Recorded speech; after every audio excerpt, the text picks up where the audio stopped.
Hello, folks. This is Lonzo, the president of the Compton Entertainment Chamber of Commerce, and I'm doing my civic duty today, folks, like I've been doing all weekend long, and I'm interviewing various candidates for various offices for the upcoming election, March 5th. That's right, Tuesday, March 5th. Cast your vote for somebody. I'm not here to tell you who to vote for.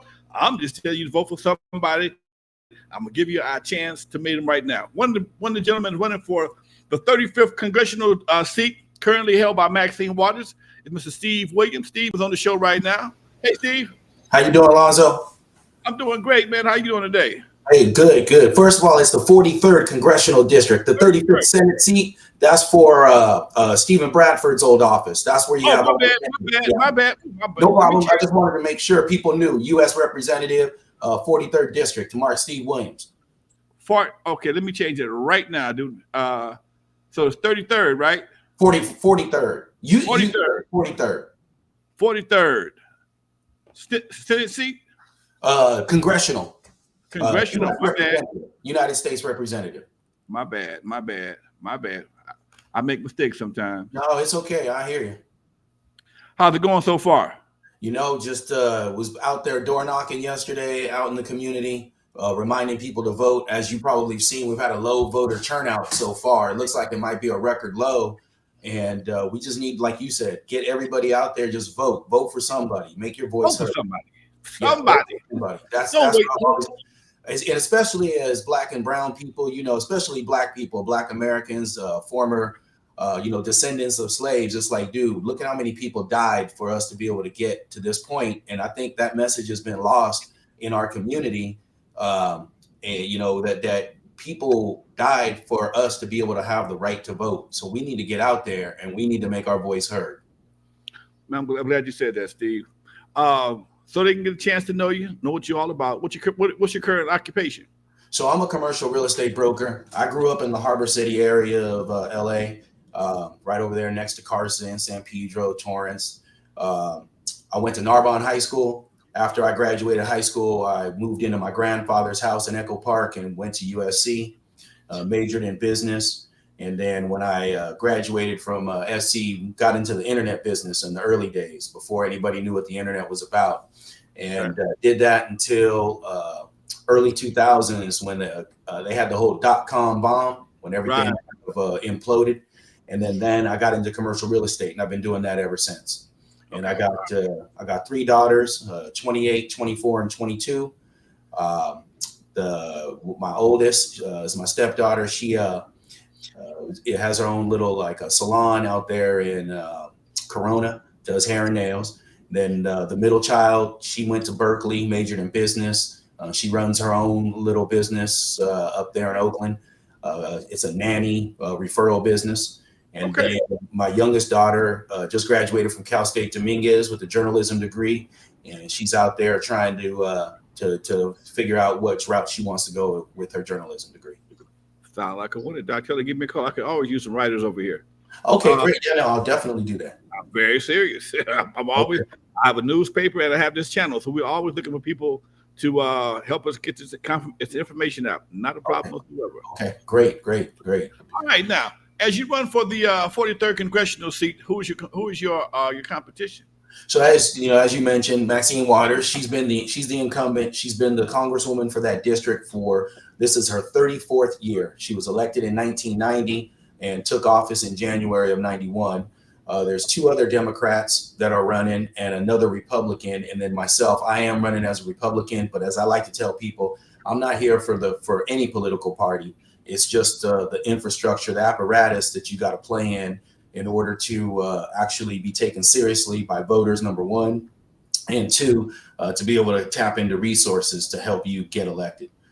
So there's 5 of us total running. All right. As something spurred you to want to run. What was that?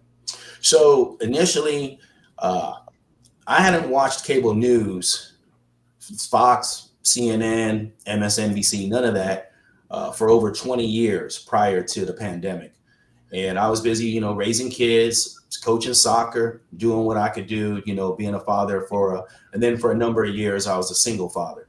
So I was busy, just, paying rent, putting food on the table and trying to lay a good foundation for my daughters to be able to springboard from. And so when the pandemic hit in 2020, just like a lot of people, I started watching the news and everything that was going on because, we didn't know if this was the end of the world or what.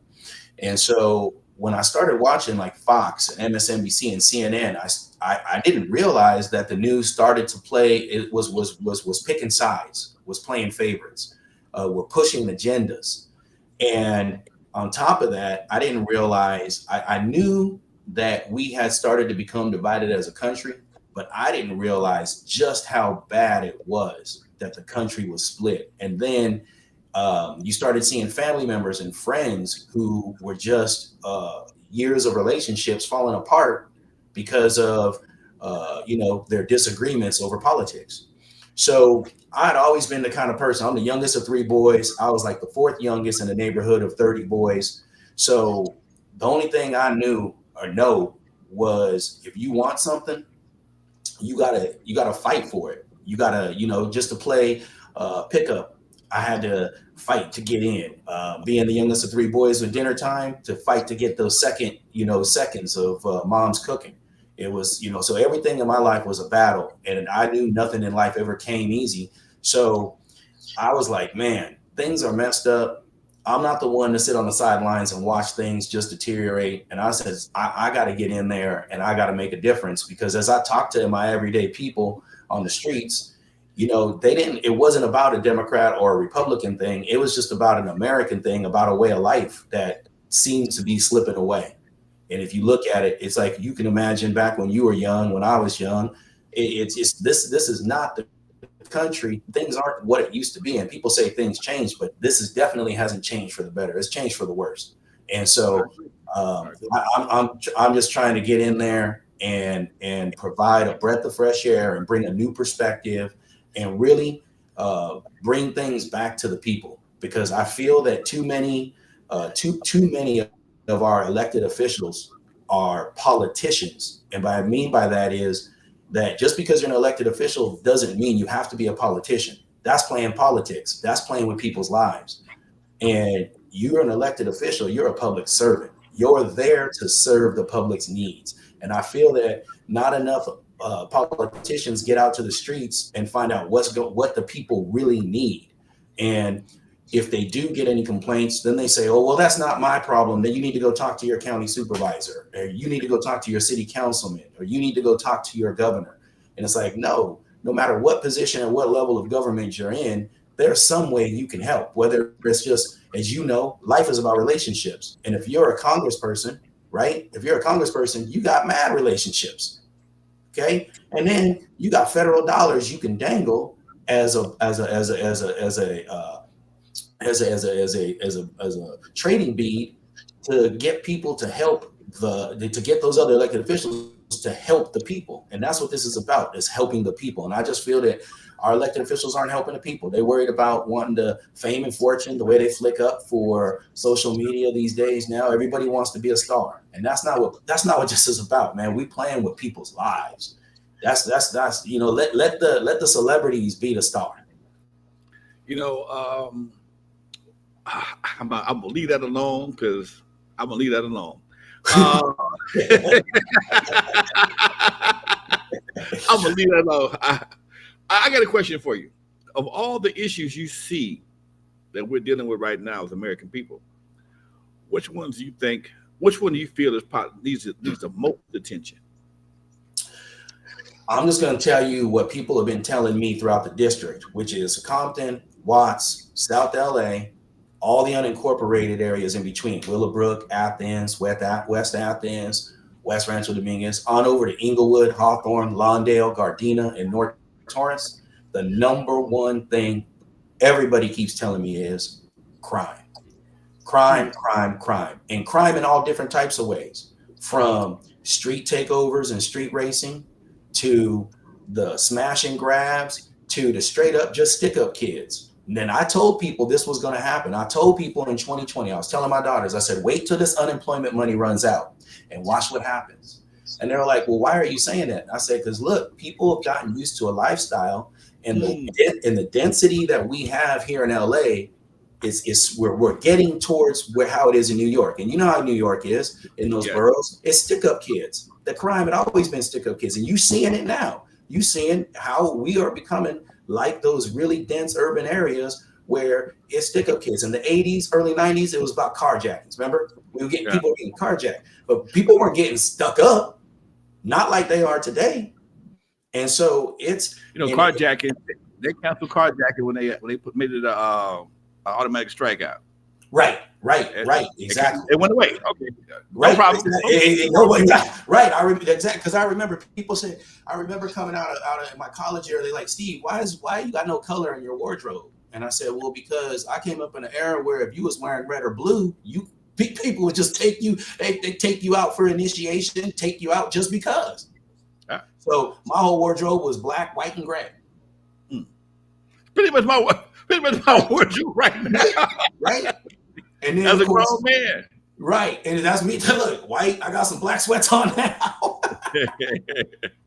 Interesting. How would you address the homeless situation, man? So I believe that the homeless situation is really it's never one thing, right? There's never the one thing that causes an issue, but I think a large part of it has to do with the substance addiction that leads to mental illness. So there's a fair amount of people who had mental illness and don't have substance addiction, but I have homies who were prolonged users of drugs, and it caused permanent psychosis in them. Okay, because they're thinking that they're doing cocaine, and little they know it's being cut with meth. Today it's being cut with fentanyl, right? And other drug and prolonged use of these drugs eat away at your brain, and that causes a certain level of mental illness. So alcoholism, right, is another thing. I've known homeless cats in downtown where I didn't go to downtown for 9 years, and I'll come back and then I'll see it. I'm like, damn, you're still alive? On the streets, and they're heroin addicts, right? And this particular homeless guy, he's a heroin addict. So I believe the way we need to address that is we need to throw more resources at treatment. And the other thing is, I know a lot of people say this, like, look, some people ain't ready to come off the street, and I get that. But what's more inhumane? Forcing someone into treatment or letting them live on the street until they decide they're ready to come off the street?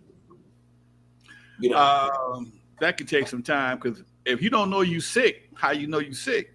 Right. And that's true. And most addicts don't believe they're sick, right? They don't believe they're sick. They live. Right. They're very, very delusional. Right. And so therefore, that's why I'm saying at a certain point, we need to be able to mandate some type of treatment. And I'm not saying go back to the days of the 60s and 70s where they were being abused in these facilities, where they were having experimental treatments being taken out on them. No, that by no means do we need that, but we do need some type of infrastructure to deal with the mental illness and the addiction that we can mandate these people go into, because letting them on the street, it's not just, if we let them stay, it's not only not good for them, but it's not good for the community.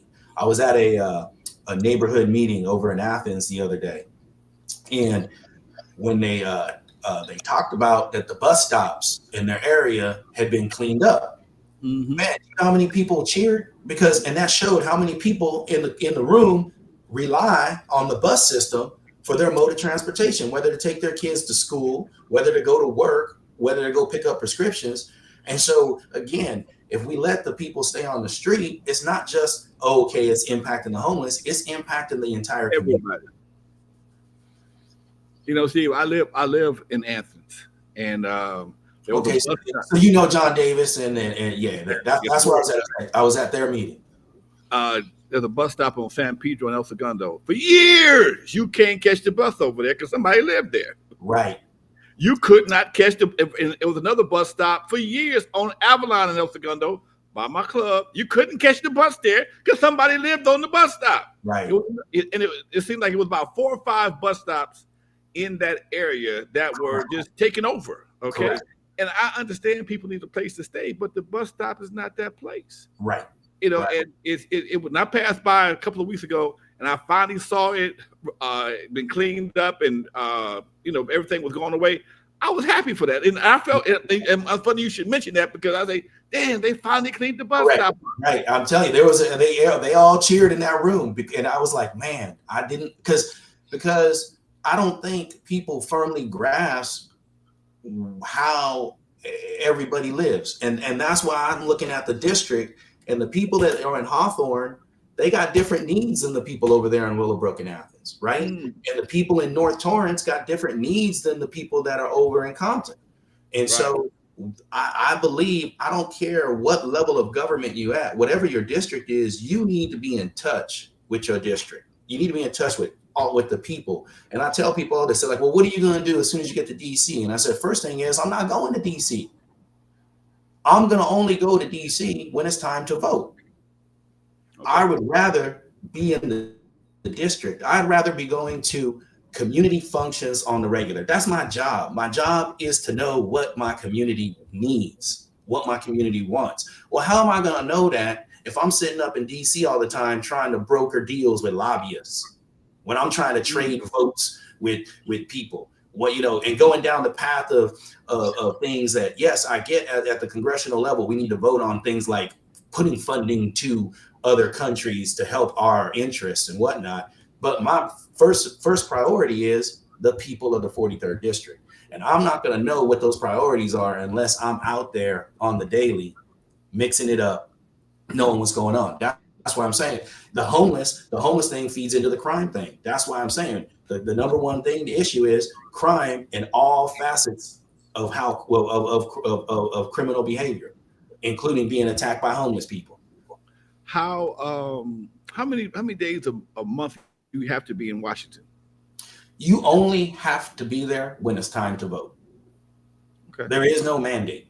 The only reason you're there, the reason that people go and move there, get an apartment, get a house up there, is because they're trying to make this a career. So they're going to go and do the lobbying. They get in with the lobbyists. They go and they want to get in with the let's just say as a freshman congressman, first getting in there. And on the Republican side, what they're expecting me to do is go in and start kissing ass with the higher ups in the Republican Party in Congress so that I can climb the ladder, so that I can get up there to where I'm heading up a committee, where I'm doing this. I don't care about any of that. That's the problem with our system. Our system is people are too self-serving. And so when they get into Congress, when they get into the Senate, what they're worried about is how can they continue to get reelected? How can they get more power? And then how can they fill their pockets with money? I do fine as a commercial real estate broker. I don't need politics for a job. I don't need to be an elected official to go get rich. I'll go do that on my own. And that's one of the reasons why I chose one of several reasons, but down the list, why I chose the Republican Party, because the Republican ideology tends to be a little more like, hey, pull yourself up by your bootstraps, go, do for you, be the best you can be in society, and be a productive person in society, and if you can, go make jobs for other people. Don't look to the government to create jobs. You go create jobs for people. When was the last Republican won this congressional district? When's the last time? Yeah, a Republican won this congressional district. Never. Okay. Never. It's always been a Democrat. And again, more and more when I'm talking to people is it's not about the party anymore. It's not about political parties. Really, when you talk to the people, it's not about political parties. It's who can get the job done.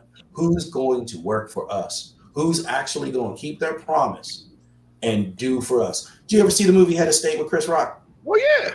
Okay, so remember when it's election day, and they're wanting him to go talk to the Teamsters to secure that endorsement, but the bus system had been stopped, and he made that promise when he was alderman. He said, if they strike and stop the buses, I'll take you to the doctor myself. Right. And he took that campaign bus and he went and ran that bus route that went through his alderman district and picked up everybody and took them where they needed to go. And that's what I'm talking about. That's what we need. That we need more of that type of behavior from our elected officials. And that, again, that's why I said, if I would have tried to run as a Democrat, here's what would have happened. Number one, they would have said, look, you need to start here, Steve, and then we're going to build you up. You got potential. We're going to build you up, and then your time will come. All right. That's number one. And number two, I don't agree with the platform. For instance, they believe that the number one, if you look at Holly Mitchell, if you look at Karen Bass, if you look at Maxine Waters, they all believe that the number one way out of this homeless issue is build more affordable housing. Okay. But part of that strategy is the upzoning. So they use words like upzoning. How many people know what upzoning even means? I have no idea what that is. What is it? So that's when your local government takes the zoning of land. So for instance, where you have single family residences, the zoning is usually what they call an R1, which means you can allow one residence. When they want to upzone, so they can allow 4, 6 dwellings on that piece of land. And, the number of dwellings determined is by how big the land is. So the bigger the land, the more dwellings they'll allow. But they are trying to eliminate the single family residence zone. Which means we got no more houses, right? We have no more single family, no more house in neighborhoods with houses. And I'm not saying we don't need to build. I'm in real estate. I know we need to build, and there's some issues on that we can do to build more housing that can be affordable. But that's just one of several platform points that the Democratic Party that I don't agree with is that I don't believe that we need to do away with single family residential housing. Go ahead. Recently, being the president of the Compton Entertainment Chamber of Commerce, I get around. I get invited to all kind of type of situations. Right. I was invited to a meeting out in Pasadena. There's a company in Pasadena that has tiny houses, like 400 square feet, collapsible. You can move them if you have to. $15,000 to $20,000, hooked up the whole 9 yards. The problem is $40,000 in doggone fees. How do you get around that? You got $40,000. I mean, you could actually have a house dropped in your backyard, hooked up to the sewer, hooked up to the electricity, $25,000, but you got another $40,000 in paperwork. How do you get past that? And that's just it. You just hit the nail on the head. The reason why LA, the property values are so high. I mean, I don't know if there's a listing that just went on the market in Compton about 2 weeks ago.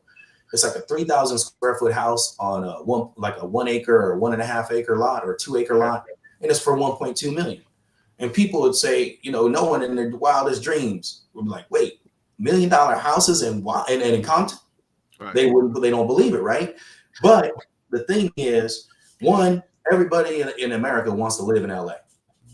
Okay. And if that weren't the case, we've got 10 million people in the county. We got 24 million people from Santa Barbara to San Diego. Okay. So the density is one thing. The second thing is that the only thing that pencils, that makes sense financially for a developer, is to build high-end housing because of what you said. The bureaucracy to get the permits and entitlements that you have to go through is expensive. Then why? If you have to, because when you go to apply for building permits, when you go to apply, you have to go through all these different plan check items, like go through the zoning department. You got to go through ADA. You got to go through what they call green. Is it going to, like, what type of green technologies are you using for renewable, to reduce energy costs and things like that. And the ADA is for the disability. So you meet all these handicap requirements and stuff.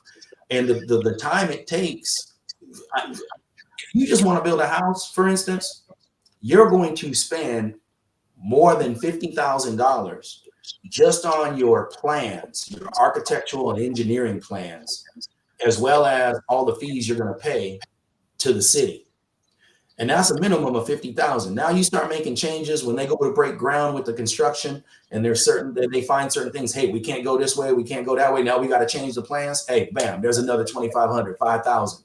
Over the course of building your house, it adds up. Now throw in, if you have to use, now not for houses, but if you're building multi-family houses and you have to use union labor, and I'm not against unions, but when we start talking about mandatory, what they call prevailing wage, you're paying top labor costs combined with all the costs it took for the getting your permits, and now throw in the material costs, and that makes the cost of construction so high.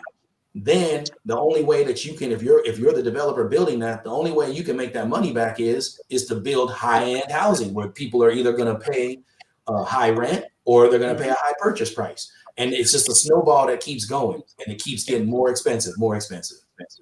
Meanwhile, nothing else is going up that fast to compete with it. That's why you have. My opinion is, as soon as they raise the minimum wage, shit went crazy. Okay? Well, and that's just it. They talk about that. It's funny you say that. Do you know, like over a year ago, before the minimum wage even went up to where it went to hit 15, because it hit $15, I believe, last year, right? Right. And I hadn't had a Whopper with cheese in years. And first of all, there's they moved all the Burger Kings are closing down and getting up to the point where they're almost all east of the 110. Right. And so I go to the one over there off of Figueroa, over there by Torrance Boulevard in Figueroa, right? And I went to get one Whopper with cheese with tax was $9.39. Right. And I was like, are you kidding me? Like $9 for a Whopper with cheese? Yep. But like you said, it's and that's the other thing I don't like about the politicians. Oh, well, we're raising the minimum wage. Look what we're doing for the people. But dude, that what you raised it to ain't covering what the price for goods and services have reached. Right. So it's actually, we're losing. It's that gap, what they think is going like this, is actually going like this. Right. Right. And so that we gotta stop lying to the people. And they're doing it, they do these things just to get votes. And that's what we need to change. We got to start being real and telling people this is what's really going on. And let me break it down to you and show you how. And in terms they can understand. Question. How do you feel about term limits for congressional candidates? We need it badly. We need it badly. And I don't know what that number is. 2 terms like everybody else. President in and out in 2. Everybody else got to change up too. You know what? And that's where do you realize? And most people don't know this. Your senators, your U.S. senators, every state gets 2. Every state. So there's 100 senators. Right. They get 6 years. Their term is 6 years. Congress is only a 2-year term. So do we just make everybody a 4-year term? Yeah. Right. And then, like you said, 2 years. So look. Brother's got 8 years to go make a difference, right? Nah, baby, make a difference. Because when you give the senators and congressmen unlimited terms, they have more power than the president. They got more relationships than the president. By the time the president changes letterhead, do 4 years, he got to get elected again. But see, and this is the game that I want to blow up, Lonzo, because let me tell you, in another movie you probably seen with Eddie Murphy, Distinguished Gentleman. Distinguished gentleman, yes, sir. Okay. And remember, he's sitting at the table. Remember, he's a freshman congressman. He's sitting at the table with that lobbyist, and he says, the lobbyist is like, hey, how do you feel about milk? And he was like, well, how should I feel about milk? He's like, well, if you like milk, I got money for you over here. If you don't like milk, I got money for you over here. And he goes through 2 more examples of that, right? And in the end, Eddie Murphy's character says, hey, I got a question. So with all this money on both sides, how does anything ever get done? And the lobbyist says, aha. Hey, Steve, we got 30 seconds left, Doc. Give me 30 seconds of your hottest points. So I'm fighting for the people. I'm trying to improve the economy, strengthen our security, and make sure we maintain our freedoms. I want to be somebody who is a public servant, not a career politician. And I promise you this, if I get in, Lonzo, I won't do more than 8 years. All right. You heard it right out of his mouth, folks. My man, Steve Williams, running for the 43rd congressional seat. Steve, much love to you, Doc. Good luck. Thank you, Lonzo. I'll be seeing you. And everybody get out and vote. Somebody. Vote for somebody. Somebody. All right, folks. We out here. Thank you.